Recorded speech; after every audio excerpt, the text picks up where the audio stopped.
Welcome to Behind the Veil. Now, here is your transformational coach, Tammy Hawk. So I like to start out with intention because intention precedes everything. And my intention for this time together is to bring you as much healing, as much clarity as humanly possible in this teeny tiny time that we're together. And if I could give you one thing on this call that could make the biggest difference in your life, what would that one thing be?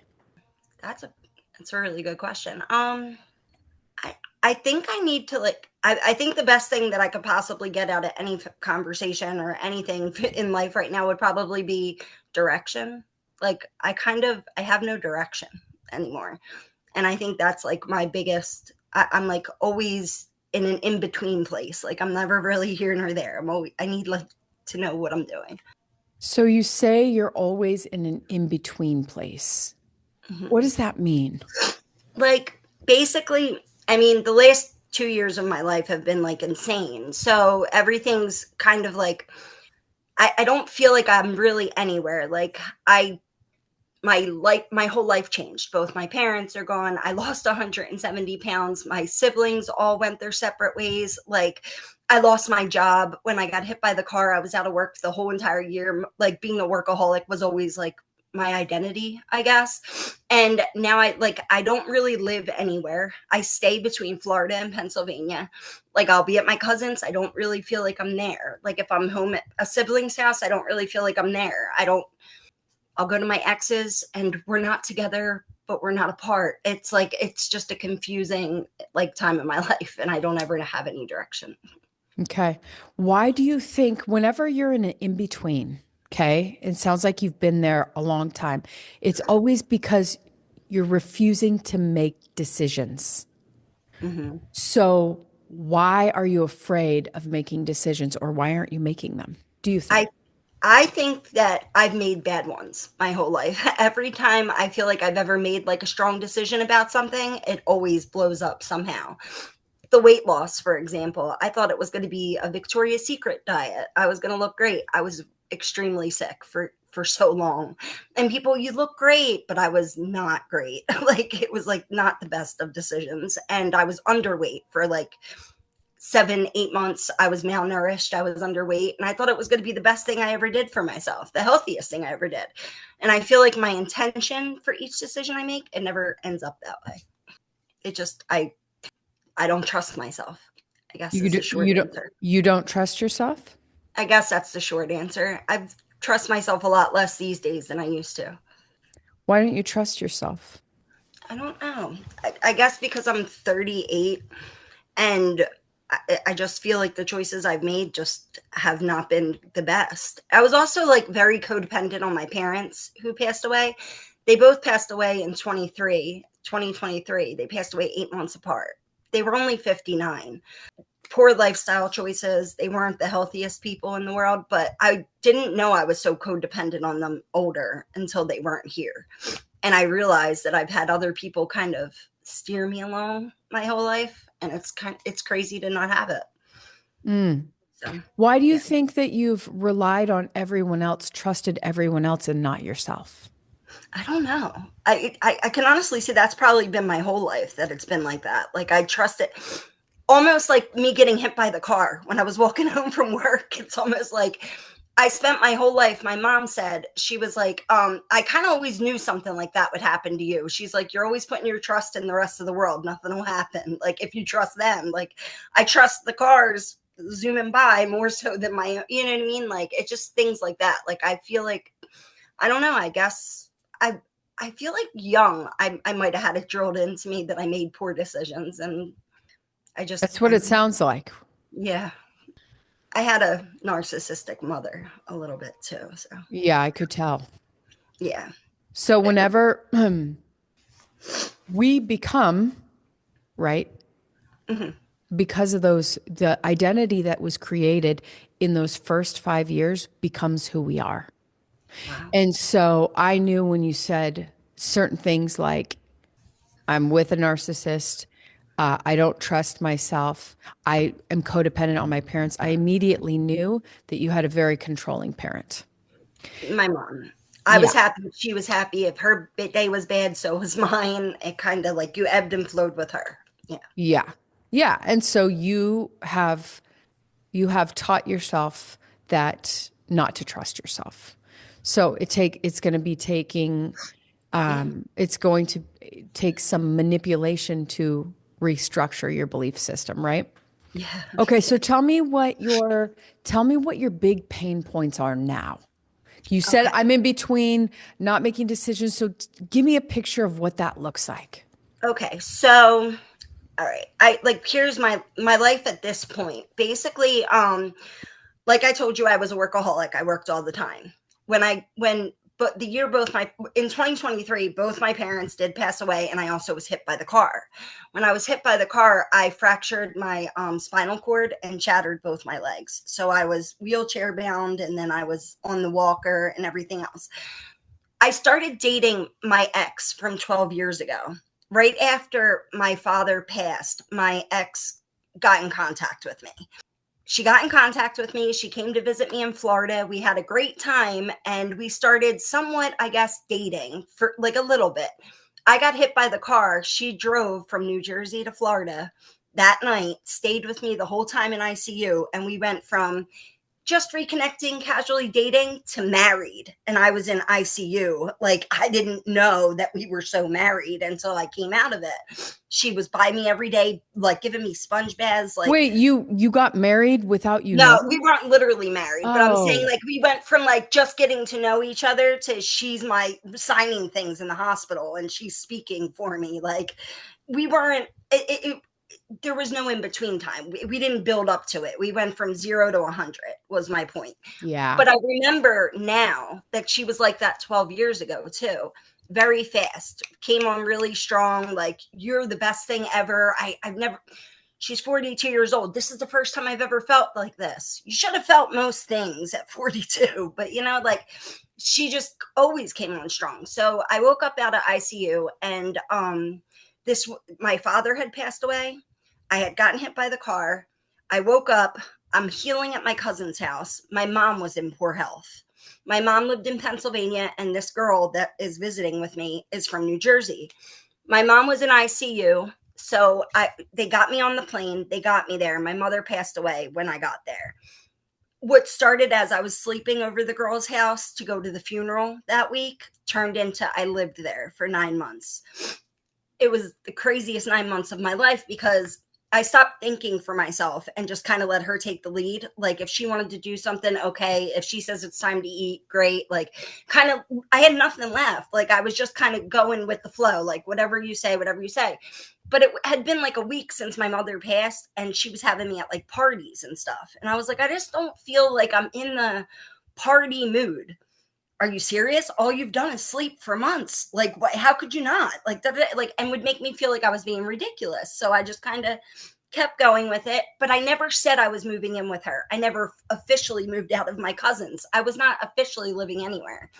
Me and her, it went down. She treated me terrible. Like, she made it seem like I did these things to myself. I enjoyed the depression. I like the attention. I don't know.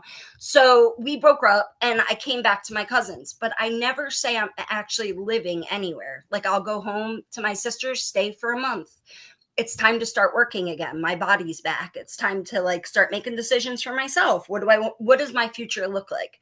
It looks very different if I were to get back with my ex and if I weren't. And I just feel like I never make the full decision, like I never, hey, I want to live in Florida. I want to live in Pennsylvania. I want to go back to school. I want to still waitress. I just don't decide. And it's getting to a point where that's not healthy at all.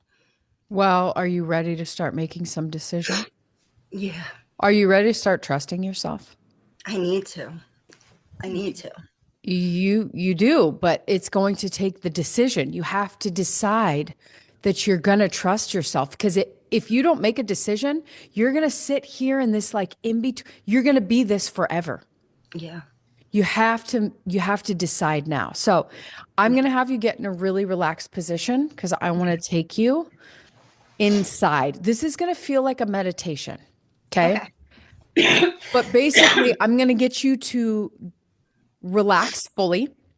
Okay.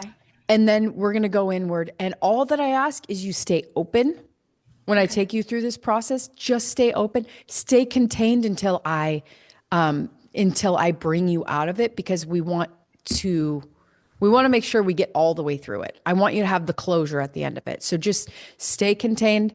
I'll tell you when you can open your eyes, but it's going to feel like a meditation, and it should feel really good. Okay. Okay. So I want you to make yourself really relaxed. Make your spine as straight as possible. I want you to see, almost like visualize there's this string at the top of your head. And as you pull it, it aligns your entire spine. It stacks, your hips and each and every vertebrae from your hips all the way up to the tippy top of your head. That's right. Take a deep breath in. Exhale out. Feel the earth rising up to support you, and just relax. I want you to picture there is right above your head a big healing ball of energy. And inside of it is the most brilliant healing light. I want you to give this healing ball a color that feels like peace and love and gentleness. What color would that be? Purple. Purple. Perfect. Now, as you connect to this purple energy right above your head, I want you to notice, become aware, and witness that at the top of your head is a moon roof. And as you open that moon roof to allowing this purple energy to come in and through you, that's right, just open, open, open wide. And I want you to just feel, sense, and acknowledge that this purple energy is moving down through the top of your head, down, down, down, down, down, down. And as it moves down your body, I want you to notice and feel that it is opening each and every cell of your body to receiving this healing, loving energy. That's right. Filling your right and left hemisphere brain. And it's filling your eyes and your ears and your nose, your jaw, your lips, your entire head with this peaceful, loving, healing energy. Moving down your neck and your throat, moving to your shoulders. That's right, allowing it to move down your arms to your elbows and your wrists and your fingers. Beautiful. And as it's moving down, I want you to feel it going deeper, deeper, deeper, deeper, putting each and every muscle tissue into the most amazing, relaxed, healing state. Filling your chest, opening up your heart. That's right, moving deeper and deeper and deeper, down to your stomach, your abdomen, down to your hips, your knees, all the way down to your toes. And I want you to take a deep breath in. And as you exhale out, allow that purple energy to create like a ball around you. That's right. Exhale it into a ball all around your body so it's completely holding you. That's right. Putting you in the most healing, the most peaceful, the most relaxed state. Allowing each muscle to just let go. And as long as you're connected to this purple energy, you feel relaxed and healthy, safe. And I want you to tune inside your body, deep, deep, deep, deep in your body. And I want you to look back on our conversation where we were talking about how you don't trust yourself. How you don't trust yourself. You put all your faith in everything but you. And I want you to notice that these emotions are in your body.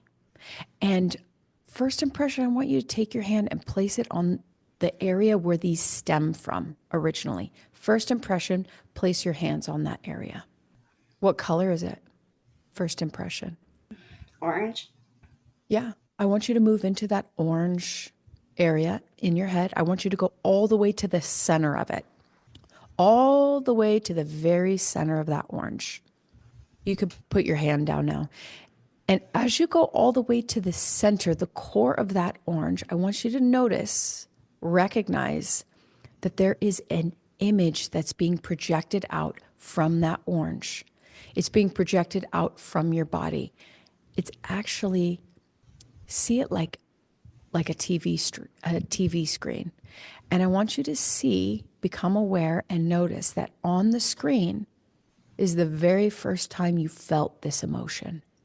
Let me know once that image becomes clear and you can identify the first memory or a series of memories that you become aware of directly tied on the screen. Let me know when you become aware of it. Yeah, you got it? Yeah.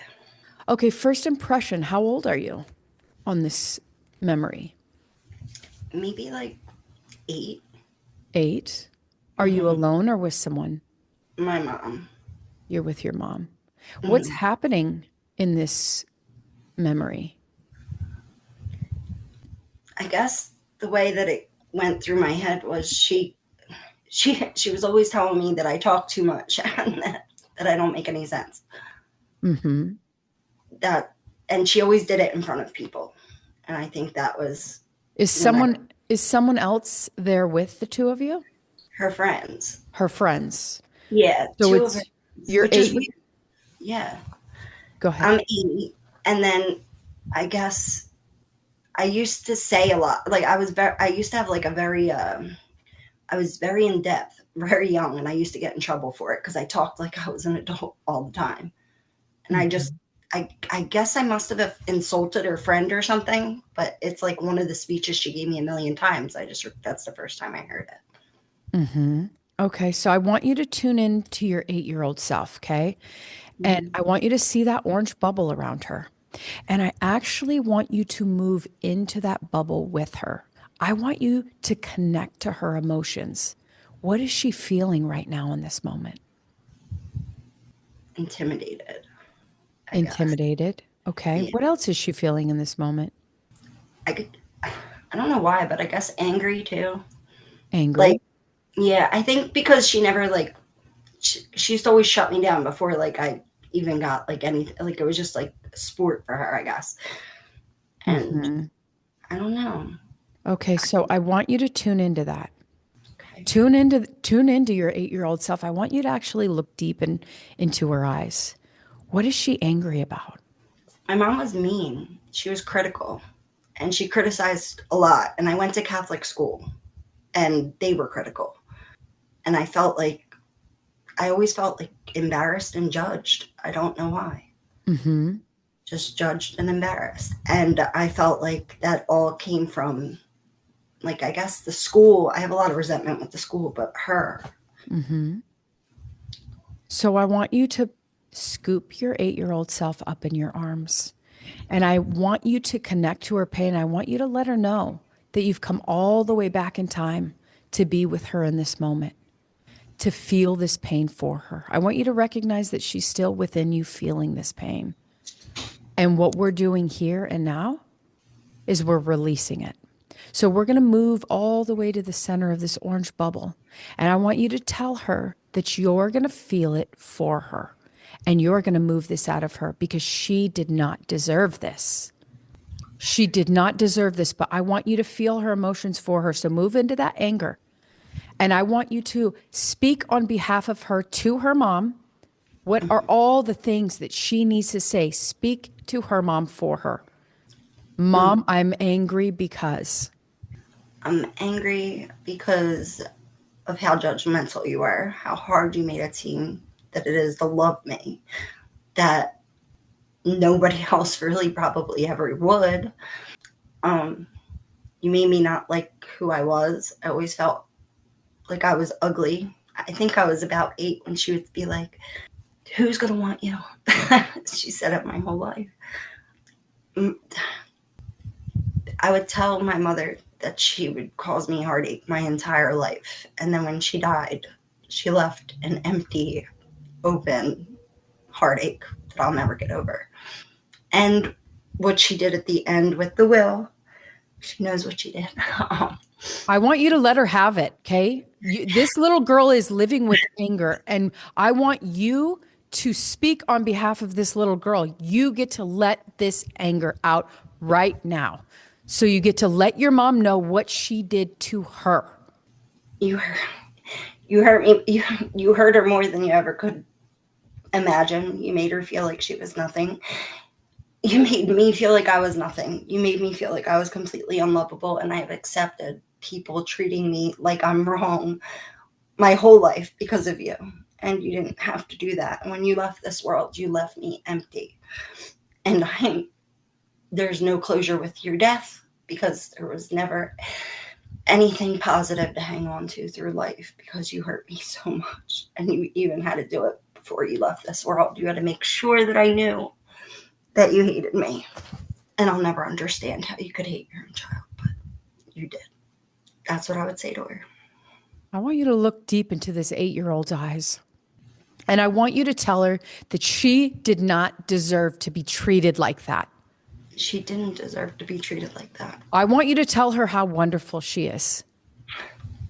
I wish I felt that way. I want you to tell her how wonderful she is. I want you to give her everything that she needed from a mom that her mom didn't give her. I want you to give her right now. You are wonderful, and you're probably one of the most caring people in the world, and I could have used somebody like me when I was a kid, and that helps because she is wonderful. I was a good kid, and I really just loved her, and I wanted her to just love me back. Is she believing you when you tell her these things, your 8-year-old self? Mm-mm. No, I didn't And think so. Because I don't feel the truth in saying it. I wish I did love myself more. I wish I didn't We're changing that now. Keep your eyes shut. We're changing that now. Okay. I want you to make a decision. I want you to look into her eyes and I want you to tell her, like you mean it, who she really is. Before she ever came into this lifetime, before any of this life started, she came from where? She came straight from God. She is divine. She is perfect. She's everything she wanted to be. And she came into this life and was told a bunch of bullshit about who she is, wasn't she? And she bought it all. And I want you to let her know that she doesn't have to buy that story anymore, that she can claim a different story, and that that's what she has the opportunity to do now. I want you to look deep in her eyes and I want you to ask her if she'd like to change the story. Do you want to change the story? I think I do. I do want to change the story. And so tell her the new story. Now, I'm the one who gets to write the chapters. I'm the one that gets to change things. Tell her the new story. I want to be happy. Mm-hmm. And I'm definitely not settling for being miserable anymore. Mm-hmm. I definitely want to be happy, and that means new everything. And it's scary because I'm afraid of change, but any change would be better than what I'm dealing with now. So it's time. And I feel like I could because I'm ready. I know I need to start a life, and it's got to be a lot better than the first half. Do you think it could start with loving this little girl? Yeah. I think she needs it. I think she does too. I think she needs you very, very much. It's so confusing. Like, even with my ex would lie to me and go on secret vacations with her ex-girlfriend, this, that, and the third. And that's wrong. And it's wrong to do to somebody. But all of that is coming from your belief system that you are not valuable, that you're not lovable. And I'm trying to change that with you right now. Yeah. So I want you to look deep in this little girl's eyes. See, there's no emotion coming out from you. You know what that tells me? What? It tells me that you're very disconnected from your emotions. You're very disconnected from your pain. And I want you to feel your pain because that's the only way that it will move out of you. I feel like disassociation is how I survived my whole life. That's why I want you to move into the orange bubble. That's why I want you to connect to this little girl. She's still inside of you, and she's still in a lot of freaking pain. And you get to be her hero. Will you do that for her? Mm-hmm. Scoop her up in your arms. Feel what she's feeling in this moment. Rejected by the one person that she needed to love her. That was supposed to love her, that was supposed to tell her how wonderful and special she is. And she is. She's absolutely divine. She came here with a purpose. She wanted to share that light, and her mom shut that light down over and over and over again because her mom was broken. Her mom was hurting, and she wanted her daughter to hurt also. Didn't she? Was that fair to this little girl? No. So can she let this pain go once and for all? What color is that bubble around her now? Purple. It's purple. Beautiful. I want you to install the new belief systems. Yeah. What does she need to hear from you right now? What does she need from you right now? That she's good enough and she can make a good life for herself, and she doesn't need anybody who doesn't want to be part of her life in it. Yes. What else? And I actually have a lot to offer, and I would make a good family member, partner, whatever. And I've settled for people who didn't deserve me in their life. And I deserve better than what I've accepted. What other wisdom can you give her that will set her up to make better decisions in her life?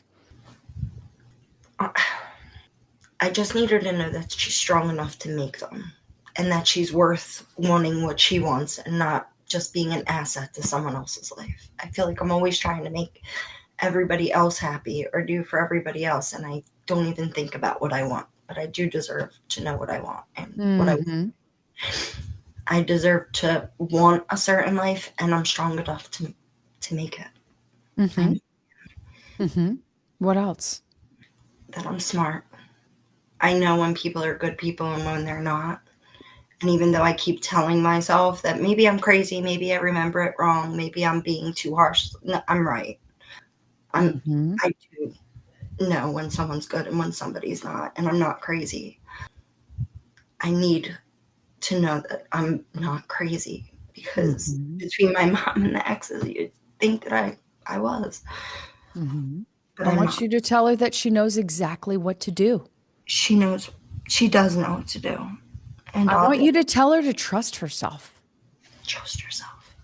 What else do you need to tell her? That she's lovable. Because I just felt my whole life that I'd be lucky. Like, if someone cared about me, I was lucky they cared about me, because there wasn't, in my mom and my ex both said a similar line. My mom would say, it's not easy to love you if you're not very lovable. And my ex always says, well, be honest. You don't give me much to love. I'm just going off the idea of who I think you could be. But that's not true. I am lovable. And I can make a life for myself. And I don't need her. I don't need my mom, and I don't need to be with someone just like her in order to get by. That's what she needs to know. I want you to give her one last hug goodbye. I want you to let her know that you will come back any time that she needs you. Anytime. In fact, I want you to come up with a signal, some way that she can let you know that she needs you. Come up with that with her. And let me know when you have it. Okay. You have it? What is it? When I get stomach aches when I'm anxious, and it's usually because I'm nervous of criticism or if someone's judging me or this or that. I get like a certain stomach ache. I think that's about the time I'll know that she needs me. And then you come back for her. Yeah. If you want to build a trust and rapport with her, then you have to come back for her. That means you come back to this state and you picture her and you be with her and you ask her whatever she needs, and you get to give that to her. So I want you to go ahead and shrink her to the size of a postage stamp or smaller. And I want you to place her inside of your heart. And that way she'll always be connected, that you will feel her, you'll know her, and you'll feel that sign come up whenever she needs you. Now, I want you to, in your mind's eye, move up about 30 feet from that scene, from that memory. Okay. And I want you to rise up, rise up, rise up. And as you do, I want you to look down and see your mom and her friends standing there and where your 8-year-old self was. And I want you to make your way back to the present moment. That's right. I want you to come all the way back to the present. And as you make your way back to the present, look down and notice all the old structures crumbling, dissolving, falling away with ease and grace and flow, and in their place, new, brilliant, strong structures. Just from this exercise you did today, you literally shifted history. So I want you to look and see all those old structures falling away and the new ones coming, rising up, being built to replace the old ones, coming back, back, back, back, and stopping right here at this present moment. And I want you to make your way down to reintegrate back into your body. Looking down, seeing you sitting there right here in the present moment, I want you to make your way down. See that moon roof opening up to receiving all the different parts of yourself. And as you reintegrate back into your body, realigning, recoding, regenerating new pathways, coming down, down, down, down, down, down through the top of your head, your shoulders, hips, reintegrating, regenerating all those cells, realigning, allowing for all the dark to dissolve as the light replenishes each and every cell. Wiggling your fingers and toes, taking a deep breath in, exhaling and opening your eyes when you're ready. Yeah, I'm back. You're back. How do you feel? That was different. I liked it. It was Yeah. relaxing. Yeah. It was a lot emotionally. I don't cry. I don't know why. I don't cry. Like I'm not. I know why. Because I'm disassociated.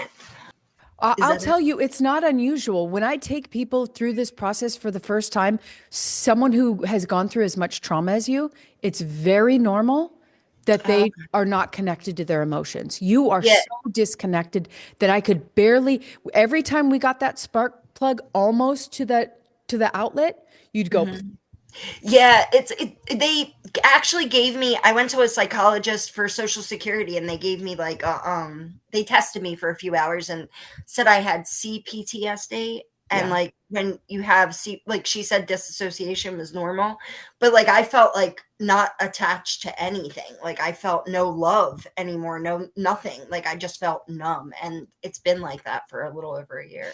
Yeah. Like I can get upset for a few minutes, but real quick, like I'm back to doom scrolling or something because Well, but here's the thing. That's first step. We got to get you plugged back into your emotions. Your emotions are your teachers. Right. When you start moving out, because the exercise I took you through, the first thing it does is we're pulling out the pain from your body. Yeah. We're finding the beliefs that you created, right?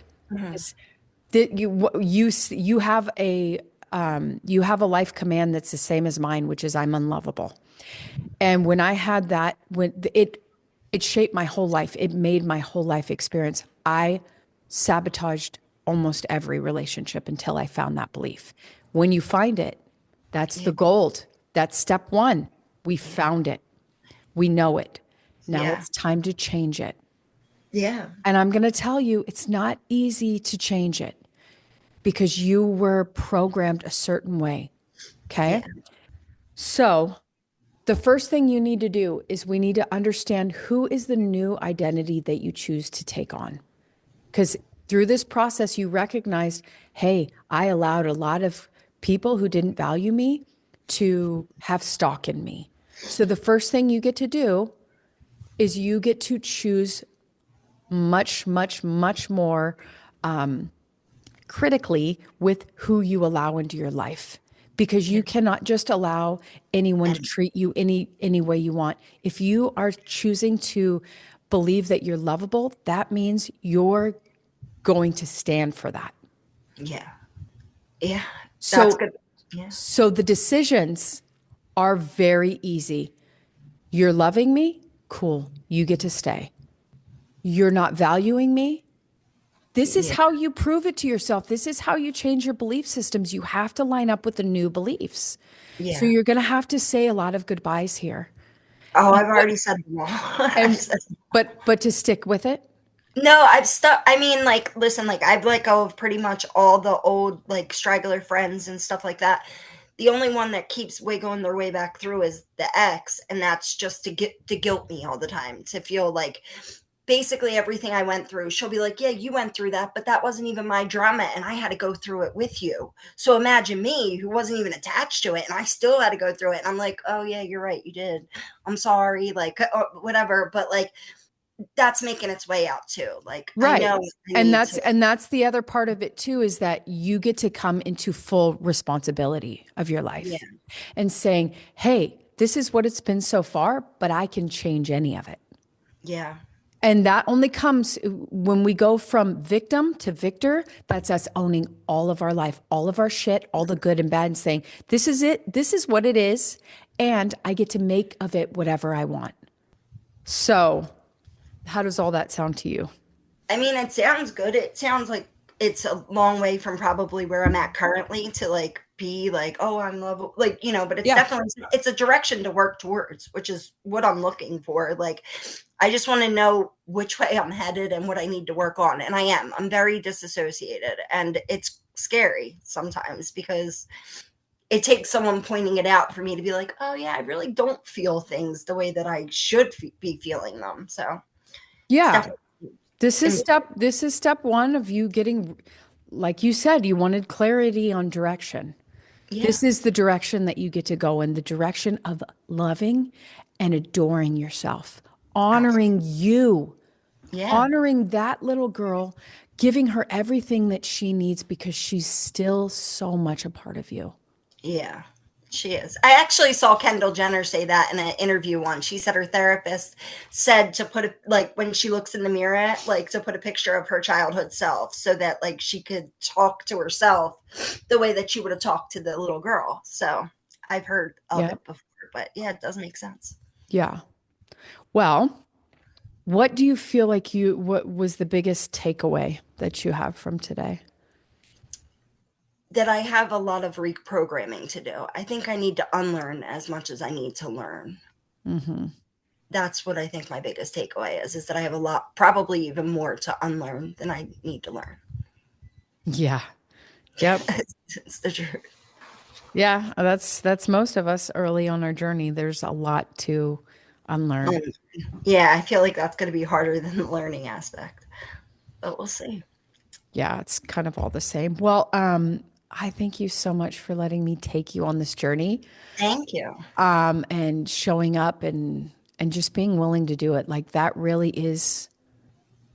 what it takes, is someone being open enough to look, because most people they don't want to look.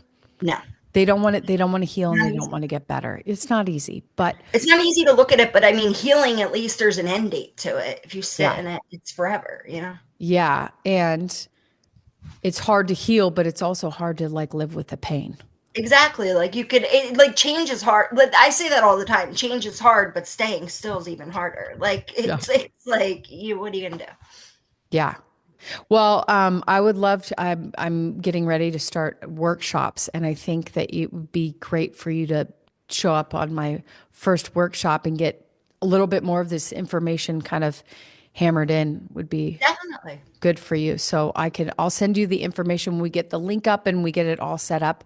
I can Okay. send you the info for that. Yeah, absolutely. Yeah. Definitely. I would do that. Yeah. Awesome. Well, you Yeah, it have was. a wonderful day. Thank you so Thank you. much. Thank you so much. And make sure you drink a lot of water today, because we just did a lot of detoxing there. Yeah. Okay, I will. Thank you. Okay. Be Thank nice you. to yourself today. Mhm. Thank you. Okay, Bye-bye. hun. Bye.